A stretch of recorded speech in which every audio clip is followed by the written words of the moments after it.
shut up, you listen to my monkey mouth. There's a companion when you got pun on the canoa route. Hopped in a portal and got in a fight, Elias knocked him out. Bow, Naruto fighting style. Bow, UFC he tapped out. Bow, we win, we get crowned. Monkey mouth, monkey mouth, monkey mouth, monkey mouth. One. All right, man. Welcome to SUYL. I got a guest in studio. Why don't you give him your name, man? Raymond. Yeah, it's not every day, Raymond, that we get a true celebrity in here. And I really wanted to commend you on your great work on Hot Tub Time Machine. Oh, thank you. Yeah, man. Yeah, I worked really hard on that one. Yeah, and your brief stint on The Office. Yeah. So how many people have you tricked with that, man? That was really great, Raymond. I mean, that show was a big one. Yeah, you got me. Yeah. I literally texted the big. I texted Big Pun. I texted John. I was like, "Oh man!" I was like, "They actually got the guy from Hot Tub Time Machine rolling through." Yeah. And it was really funny. It was great. Yeah, I like doing. He's so obscure it works. Yeah, yeah. Like you would be like, maybe. Yeah. Yeah. It works. I mean, it got me. Yeah. I mean, he's not too big, but he's not like so small that people don't know him. Yeah. You know, you got like Sex Drive and Hot Tub Time Machine. I know a lot of his work. Literally just that, and then that last season of The Office. Those are like the big things. Yeah. And then like every once in a while he'll show up in a Judd Apatow movie. Oh, okay, I didn't know that. I know I saw him on The Rocker. I think that was one of them, and that was like him and with the white. That's like no one saw that movie. I don't think. I think like maybe 9 people. I think that one's kind of like infamous for being a flop. Oh yeah, but it was so good. Yeah, a lot of people say it's good, but it's like also Emma Roston, I think, or whatever her name is. Yeah. Like that was like her right after her movie with Judd Apatow, actually. Yeah. Going to Hill. But yeah, man. So you did a podcast before this with my friend Big Pun over here. Yeah. And it's called The Ones Who Woke Up. Make sure you check it out.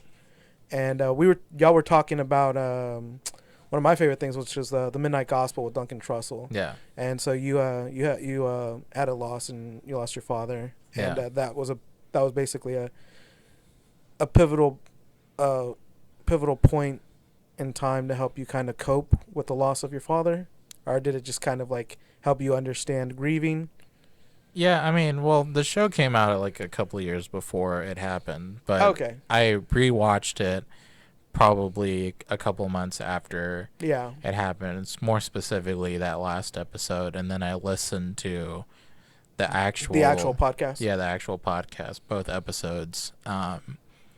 If you don't know, Duncan Trussell's mom had, I think, cancer. Yeah, she had some sort of cancer, and there's 2 episodes of Duncan Trussell interviewing his mom. One, like whenever she first gets diagnosed, and then one that's closer to, she's gone on her way out. Yeah. Yeah. Yeah, and they're both really interesting. I mean, heartbreaking, but I think that his mom helps him come to terms with the understanding that everyone's gonna die, and she's come to peace with the fact. I think she was very zen about it, and it was kind of crazy to see Duncan Trussell really struggle with. I mean, we all do. I mean, I imagine we all do at that particular point, because that's the birth giver. That's the person who's that God is. What is it? Mother is the name of God on the lips of all children. Yeah. So it's like, just kind of works out, So that would probably be the most heartbreaking situation you could probably put, in a. I don't know. I'm really close with my mom. I'm a big mama's boy, so. Yeah. I'm close to my mom too. Yeah, so that was definitely a hard episode to watch. But that entire series, like I said, my buddy Josh actually experienced one of the episodes in his trips, which was getting your heart weight against a feather in the Hall of Anubis, which is really, I mean, it's funny to hear these things spoken through Josh and seeing them, like he said, that at a certain point it's essentially GoBots versus Transformers. Yeah. I'm watching the GoBots version, and he's doing the Transformers. So that's a good analogy. I appreciate that. Thank you. But yeah, so you actually do a lot of stand up in and around Austin. Yeah. And you got a good circle of people. We've had them all in here, so we definitely enjoy the comedy that y'all guys are bringing to Taylor and the Austin area. Yeah. So where do you say you kind of get your like? I guess like where did you kind of pick up your ability to want to do stand up? Do you have kind of like guys you're looking up to in the scene now, or kind of like the old school guys that just kind of paved the way? I mean, a majority of like how I started comedy and how I come up with bits is mostly out of pure boredom. All right, I like that. Like I started comedy because it was just, I don't know, something I wanted to try once, and then I got hooked onto it. And I'm not a big writer like most comics. Yeah, like, they have a book. They sit down, they write down stuff. I typically come up with a thought. It's a premise. Yeah, just a premise, and I jot it down on like a note file. Yeah. And then I think about it. Like I try to like work it out and all that in my head, but I typically don't. I think Doug Stanhope kind of works like that, where he Yeah. says like if you see his notebook, it's more like a serial killer diary than it's Yeah. anything else. It's like man with hat flies off, or Yeah, something like yeah. It's not a full thought. Yeah, at any that's given typically point. the way my notes are. Yeah, it's not a full it's not a full thought at any given point, but he can go back. I don't think it was actually Doug Stanhope, but I remember listening to a particular comedian that was saying like his notebook is literally just like fragments of a thought, and then Yeah. he can actually remember that fragment and then basically pull from that Yeah. to make a bit. Well, the thing, like my whole philosophy is like if I can't remember what the thought was supposed to be, then it's not worth Yeah, so repeating. that thread isn't worth pulling. Yeah, so like I'll typically like write down the thought, and then like wait a couple of days, and then I'll go back and Yeah. look at it, and I'm like, That's okay, pretty clever though. Yeah. Like, that gives you an opportunity to build on the bit, Yeah. and then really know if it deserves the full attention, Yeah. which is great. That's a really interesting. I'm terrible at writing stuff down. I've been Really? terrible. I'm how old are you there, bud? 25. 25. I'm 35, so I'm like that quintessential like millennial dude, like ADHD or ADD, maybe not ADHD because I don't really have hyper in it. So it's like, can't write stuff. I don't write stuff down. Yeah. Like I'm a visual learner. Yeah. I have trouble like maintaining stuff when I read it, but if I Yeah. see it, like I'll remember it. Yeah, I got Really that. good with with people's stories, but terrible with their names. Yeah. So like I'm just like a quintessential like millennial, like Yeah. yeah, no more Simpsons episodes than I do math or spelling, But where would you say like consistency you're kind of getting your rhythm of comedy from? Is it a particular individual, or do you kind of build your own?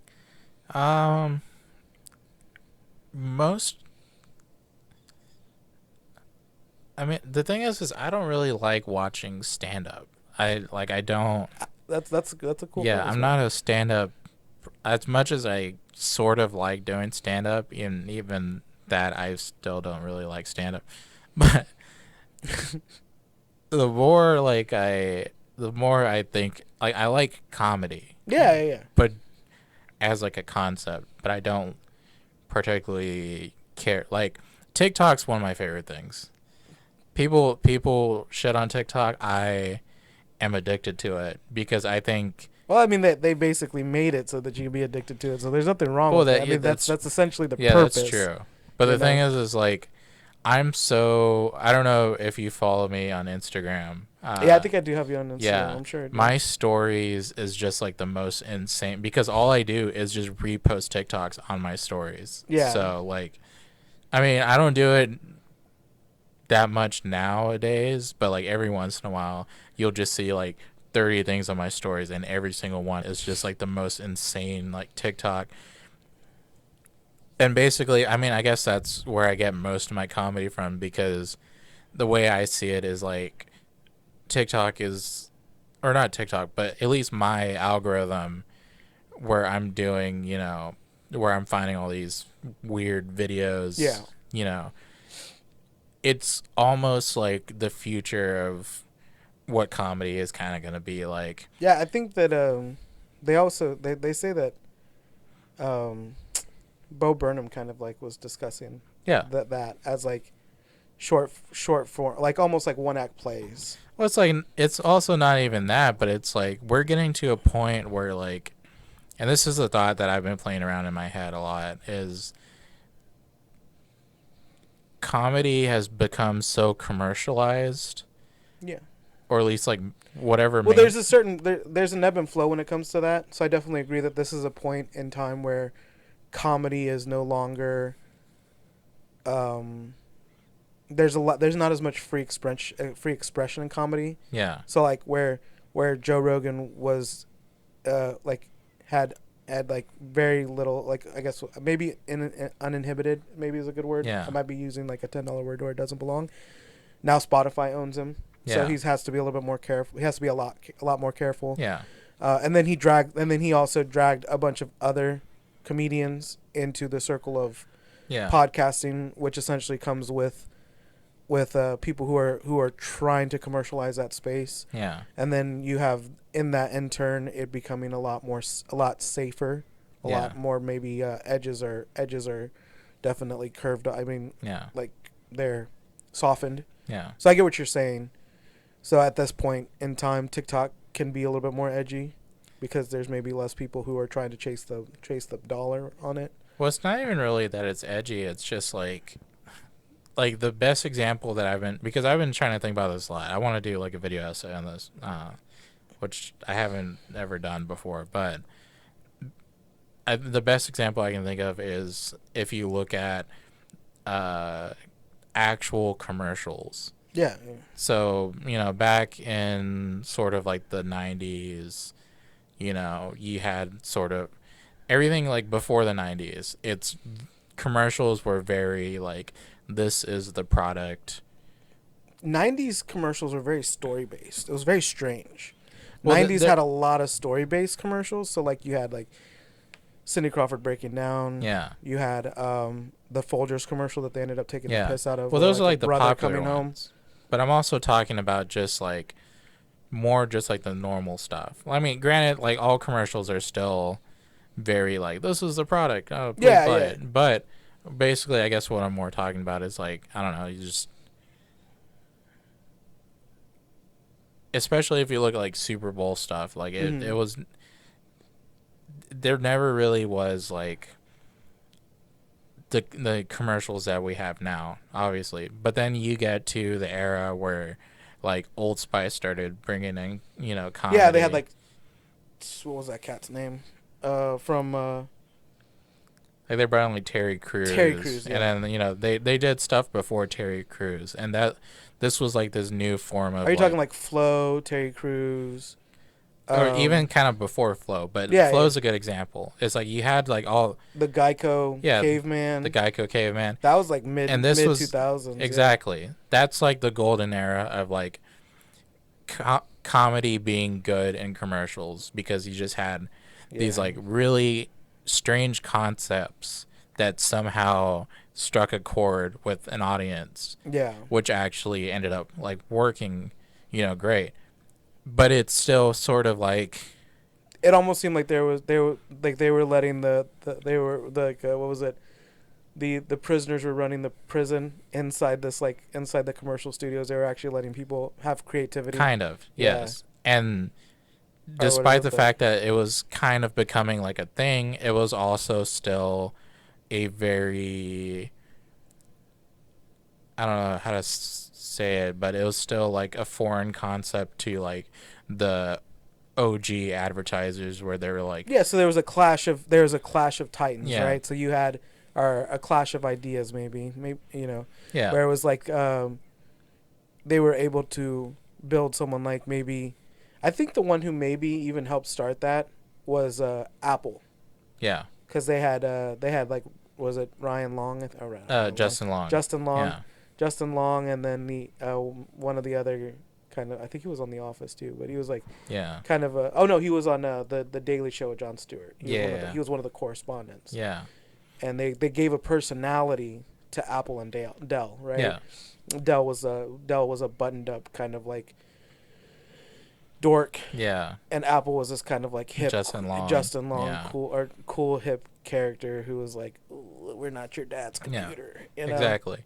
I like that. That would be definitely. I love stuff like that. Yeah. Anything that kind of gives a good video essay on anything, I'm down to watch it. Yeah. So you definitely got my attention on that, because I like watching video essays on movies a lot. Yeah. So like they did anything that has to do with There Will Be Blood. If there's a video essay on it, It's a good I'm movie. down to watch it. Yeah. Because that's like one of those great movies that plays as a horror movie, is a movie about you know, the extraction of wealth from poor people. Yeah. You know, the systematic destruction of fertile land. You know, it has everything. Yeah. You know, religion. Yeah. It's Capitalism. a really good, covers a lot of bases. It really does, yeah. Yeah. That's a great one. I can definitely, and it also, I mean, it doesn't shy away from really letting people kind of experience what it would be like to be the bad guy, because you kind of like he's a very charismatic person. Oh yeah. You know. Yeah. That's a great one. So I would definitely enjoy something like that. I really kind of, and I get what you're saying. I've talked about there being what I say is like a strong division in comedy right now. Yeah. Where it's kind of like this like blue pill comedy that's like really lays into like the liberal kind of ideology, and then this like angsty kind of red pill comedy that's not like your typical, it's not your typical red comedy from like back in the day. They don't have like, they're not wearing like wife beaters and and flannel shirts, you know, talking about trucks and you know, they're mama tootin'. They're talking about like, you know, average stuff. They don't have to be like, they don't have to be hicks. Well, I think my big thing, the big point that I really have with it is not necessarily even like sort of a political type thing, because like the comedy that I like, it is very liberal leaning. Yeah. Not that I'm all like straight up liberal and all that, but the point that I'm trying to make is, you know, like comedy's changing. Not that comedy's changing. Well, comedy is changing, but mainstream. There was a point where like mainstream comedy wasn't afraid to be experimental. Yeah, okay, I get what you're saying. And now you have so many people. The market's saturated with a lot of the same people. Not really that, but you have so many people that are trying so hard to redo things that have already sort of been done, or, you know, just trying so hard to make it like a science. I can get what you're saying. So like if like going back to like super almost like where music has become like country music is almost has a science to it. Exactly. Or even pop music has a science to it, where there's very little art in it left, and now there's more of a maintaining the machine and having the machine kind of produce. Exactly. It's just too safe. Yeah. And not even safe, right? Because I get what you're saying. It's not even that it's safe. It's Burger King versus a pop-up restaurant that's really putting a lot of love into it, right? Yeah. You can respect Burger King. I eat at Burger King. It's great. No, I love Burger King. Right? But I'll defend it. Who doesn't like a homemade hamburger that I made for Josh with love and care, right? Exactly. Yeah. Right? So that's the thing. It's just like, I get what you're saying, because you have someone like there's like a really like red pilly it's like The Onion, but for like Republicans. Yeah. It's called like Babylon Bee. Yeah, I'm aware of that. And it's not funny. Yeah. But it's funny to them. Yeah. And they placate to the low-hanging fruit to try and make things funny. And it's not only not funny, it's also kind of safe, and it's also kind of like there's no flavor in it. Yeah. It's just this gruel that they're feeding to them to kind of get it ticks all the right boxes. It talks about trans people, maybe it talks about you know, a hippie. Yeah. And then they get to giggle about it. But you show it to someone who doesn't really play to that particular, doesn't need those particular sound bites to giggle. Yeah. And they're like, okay, I can see the comedy in it. It's just there's not anything funny there. Exactly. You know, I can see the comedy in it, but it's just there's not really anybody really trying, or at least in like the mainstream. There's a ton I'll tell you who actually has a good job of trying. Yeah. And his show just got canceled. Is the guy who did Los Spookies, and he did Portlandia. Fred Armisen. Yeah, Fred Armisen. Yeah. He has the ability to be. I wouldn't even call it edgy, because edgy is such like a throwaway term, like snowflake or any of these other like throwaway terms, right? Yeah. He's more into the ability of finding comedy.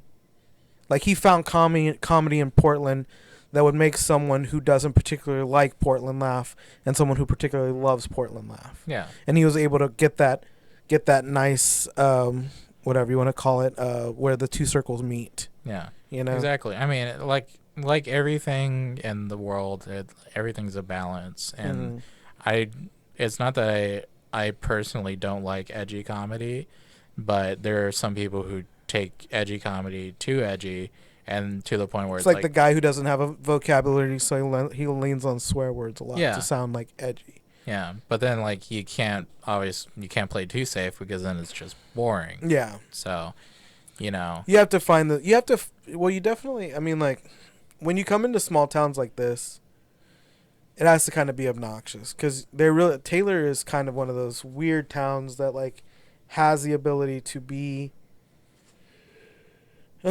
liberal, but also has the ability to bring out the worst in people. Yeah. Or the worst people come out. Yeah. And make their voice be heard. Yeah. They're literally the squeaky wheel. Yeah.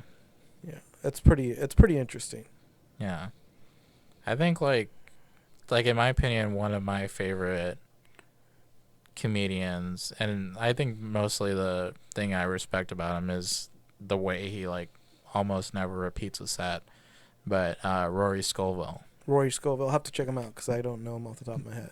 Generally great comic, but the thing is every thing he does, he mostly like improvs. Like, okay, that's great. Almost never does the same set twice, but every bit that he has, it's just that perfect balance of like he's saying something that's like just a little bit over the edge, but it's also so nonsensical that it's like. Would you put him in the same category as like what's that cat's name? He did the Andrew show, whatever it was, on Adult Swim. He did I don't know. What is it called? I'm trying to think of his name. He was really, really let's see. I think he was on Spider-Man, right? Spider-Man No Way Home. Yeah, I can't think of it. He was really funny, and when you say him, I kind of puts me in that same mindset as him. When you talk about someone who, yeah, but yeah, keep going, man. Yeah, but I mean, basically, that's just my whole thing. Is just, I think that there's definitely Hannibal Buress. Yeah, Hannibal Buress. Hannibal Buress kind of that's what it kind of reminds me of. Someone who doesn't really play the same sets a lot. Yeah. He always comes out with something new. Yeah. Well, that was kind of like separate from the point. I mean, that's one of the reasons why I do respect him. But the more the point that I was trying to make was just the fact that like Rory Scovel as a comic, like I said, he says stuff that's insane and like I said, kind of edgy, but it's also so nonsensical that it's practically kind of like safe comedy. Like, he cusses a lot, and I don't ever think of cussing. I don't know, maybe it's just too far into the future, but cussing just isn't edgy for me anymore. There's so many worse things you can say or do or play to. Yeah. When you have cats out here, like Mr. Yeezy, going out there saying like, what he's saying, everything he says. It's kind of hard for like, how can a comedian stack against a joke like that? Yeah. Like, honestly. Yeah. You could literally take that recording and do like what's his name did with Mighty Mouse on SNL, where he like Andy Kaufman literally just sings, and it's just like so nonsensical. Like, I could literally put that on stage and walk away and literally get like maybe uncomfortable laughter, but laughter nonetheless. Like, that man's off the deep end. So I like the fact that he can kind of be edgy, be safe, swear, keep it. He's painted himself a nice square. Yeah. In which he can kind of touch all of the lines, and still feel and still maybe maintain a laugh. Yeah. Be safe and still touch those edges. Yeah. He's never really touching the fire, but he definitely puts you in that mindset that he can. Yeah. Or he makes you feel like that he did. Yeah. You know, or and yeah, that's just the thing. Is just there's not enough of that in, like I said, like mainstream comedy, and then also just like. Do you find because I don't mean this as like a dig, but do you find your like slow mannerism of talking and your kind of like quiet sensibility as like a plus? Like, do you play into that kind of like a oh man, there's so many comedians out there. I'm trying to think of his name, but he was like I think it started with a D. He used to draw and play the guitar. Dimitri Martin. Yeah, like Dimitri Martin style of comedy where it's very monotoned, but it's funny. He's able to pull out laughter, be very expressive, but still maintain. I find Mike Birbiglia is good at that too. Yeah. Where he's kind of he sing-songs it, Yeah. but it still very maintains a nice calm sensibility. What you should have said was nothing. Yeah. But it's still it's sing-songy, but it's very calm. Well, the thing is like with like the way I try to portray myself, not only like just like, because I am like kind of different than I am on stage. Like my on stage persona is a little bit different. I am definitely like way more quiet off stage, despite the fact that I yell on a microphone and all that. So the introvert stays off the stage. The extrovert comes out hard on the stage. For the most part. But the main reason why I like to choose it, I like it that way, is because I myself don't like listening to other comics scream on stage. Like the very like extroverted comics. Yeah. Like Def Jam, that's cool. I'm into that. But there are like some comics. Sam Kinison isn't your jam. Yeah, exactly. Like I respect it and I see what it is, but there's only so much that I can handle before it's almost like sensory overload to me. Yeah. And like it just Andrew Dice Clay. Yeah, it just kind of gets exhausting. Dane Cook. Dane Cook lives in this strange timeline, right? Dane Cook lives in this strange timeline of bro comedy. Yeah. He was very exhausting. Yeah. I mean, like, you get in there and I'm 35 now. I think if I watched a Dane Cook special, by the end of it, I would be dehydrated and frustrated. But as like a 17-year-old who thinks the Sufa finger's funny and thinks like spilling water on yourself is hilarious. Yeah.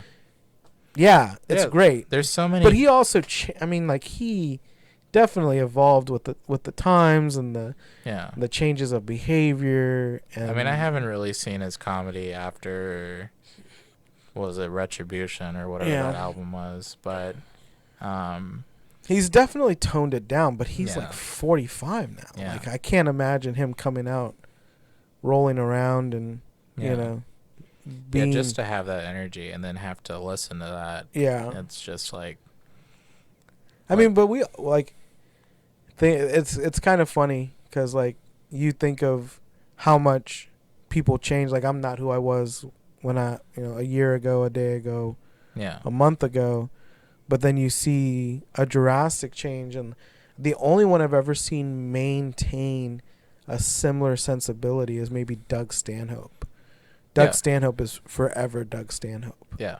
Like maybe Ron White is the one that's forever Ron White. Yeah. Like, he's always going to be Ron White. And then Stephen Wright is going to be forever Stephen Wright. Yeah. Like those guys, maybe even Kennison. Like there's a handful of them. Yeah. Like even Gilbert Godfrey. Like Gilbert Godfrey wasn't Gilbert Godfrey, the loud, obnoxious guy every day. Yeah. But that's who he was for most of it. But I think or even like Norm Macdonald is one of those that his comedy is forever Norm Macdonald. Yeah. Like there's not gonna. It may change, it may like evolve, but you'll know a Norm Macdonald bit Exactly. when you feel it, see it, hear it. It's got it. It oozes the personality of Norm. And I think that's another thing too, is whenever you have, like, and this isn't really just even for stand up, but just in general, whenever you have these like forms of comedy that are over, I don't even know what the word would be, but just kind of like super in your face, it's hard to even process it because it's so in your face that you can't really just like appreciate it for what it is. Like it's funny in the moment, Yeah. but like 5 minutes after, it's like I don't necessarily remember. It's the Chinese food of comedy. Yeah. 5 minutes later, you're looking for another laugh, or you're hungry for more, but it didn't curb the appetite of hilariousness. Yeah, and it's just like, and it's not that it's like necessarily a knock on that style of comedy. I mean, although I would argue that I would say that that's a similar case, like they talked about. Do you ever watch like Black Phillip? Do you ever heard of Black Phillip? The guy, he was on Opie and Anthony. He was like was really, really funny guy. He talked about white boy comedy. Yeah. And which was essentially the equivalent of what he called is I don't care comedy. Yeah. And that was really big on like the early 2000s, or the mid 2000s. So you had like Workaholics. There's like a couple other ones in and around that kind of did this like. It wasn't even stoner comedy, because stoner comedy was different. Like, Cheech and Chong is stoner comedy. Yeah. There's definitely, but this was more of an apathetic comedy. Yeah. Where nothing mattered, and even if they didn't get a laugh, they almost played it as to like, I didn't want to laugh. Yeah. And to that to the one who was talking about what he called was white boy comedy, or the I don't care comedy. Was definitely one of those new comedies that he wasn't about. He didn't like it. Yeah. He didn't like it at all. Yeah. I think like one good example of like two styles of comedy that one of them definitely speaks louder than the other as far as like being memorable is like if you compare something like the IT Crowd and like Big Bang Theory. Yeah, okay. Like they're both shows about, like stereotypical nerds, whatever, being awkward around normal people. And despite the fact that like Big Bang Theory was like insanely popular, a big thing, not knocking it. I used to watch. I'm one of those men that I like the Big Bang Theory, but I have this weird fascination. Patrice O'Neal, by the way.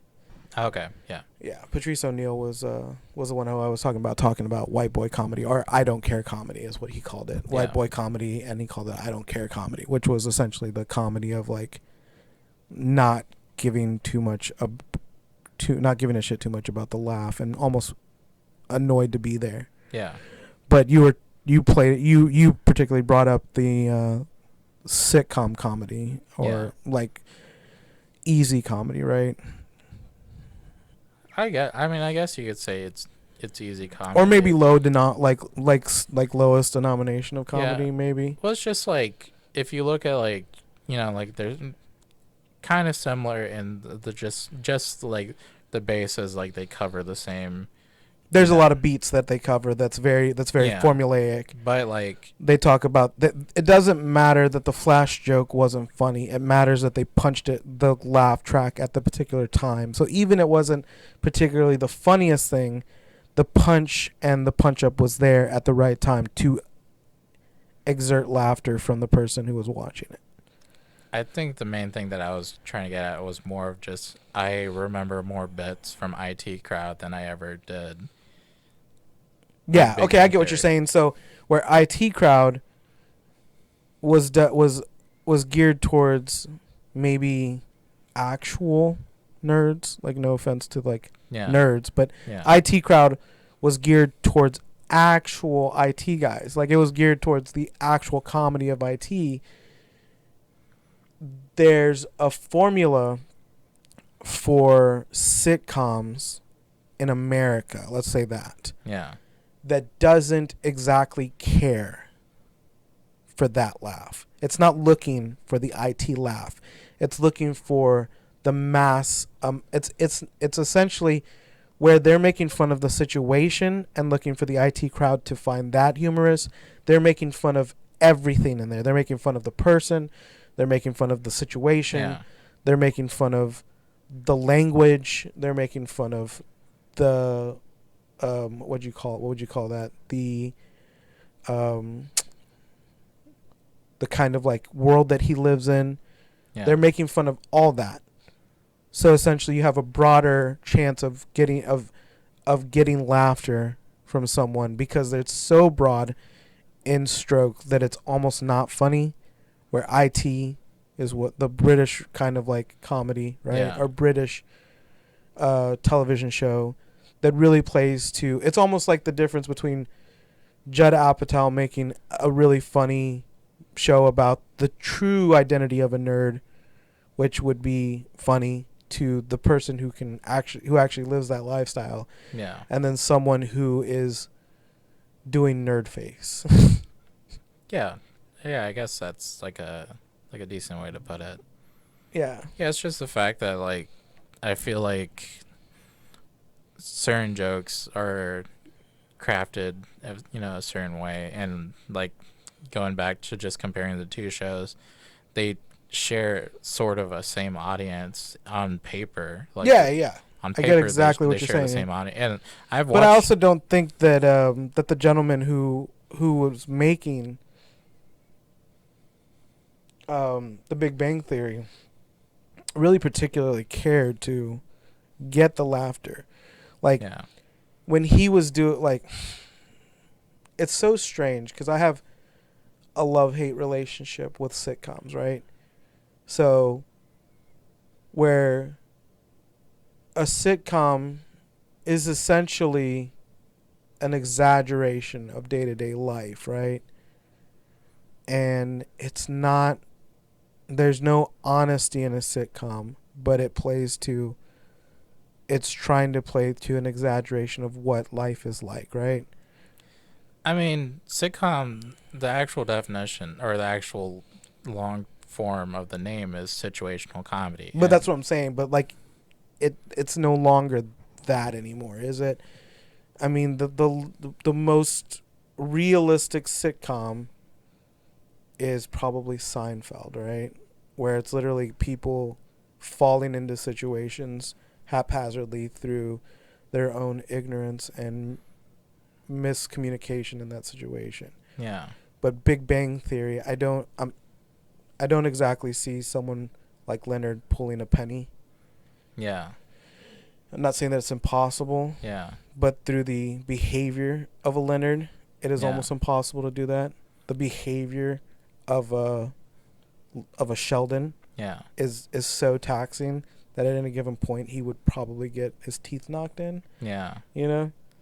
I think I would say that Big Bang Theory would really be more realistic than Seinfeld, only in the fact that despite the fact that the situations in Seinfeld are more realistic, the thing that makes Seinfeld so different is the characters that are around the main crew. Yeah. They're the ones that are so exaggerated versus in Big Bang Theory, like maybe they're like in kind of like weird scenarios that maybe wouldn't make sense in real life, but if you look at like all the characters that surround the main crew of the Big Bang Theory, they're all pretty just normal people.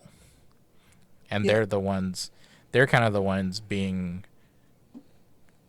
a part of they're the straight man. Yeah. In the whole scenario. Yeah. So, I get what you're saying. And I think that's really what makes like something that takes something that's like, I don't know. I know exactly where you're trying to go with this. Yeah. Where the situation works around straight men that, where Leonard and all these people are the straight man in the situation that they're put into. Or they're the butt of the joke. Yeah, that's what I'm saying. That's they're the butt of, yeah. They're the butt of the joke. Yeah. And everybody else is a straight man. Yeah, exactly. Yeah. Well, man, I really appreciate the conversation. I feel like we could go on about this for another 2 hours. But you got places to be and I got a show to edit. Yeah. And I appreciate you coming through. The space got a little bit of a change around, so you didn't get to quite see what it looked like before. But before we cut out, before we leave and we send you on your way, I'd love to know what you think about the space. How it felt. It's good space. Nice ambiance. I appreciate the word. I love that ambiance. Yeah. I was gonna say it, I just didn't want to be that guy. Yeah. So I appreciate that so much, man. Let's get where they can find you, and where we can locate your comedy and. Yeah. You can just Google @NervousDolphin. That's my Twitter. I don't really use Twitter. That's my Instagram. That's pretty much everything else. That's kind of the best way to reach me. All right, man. Well, thank you so much. All right, well, you can find him on Nervous Dolphin. Appreciate y'all guys watching SUYL. Peace. Yeah.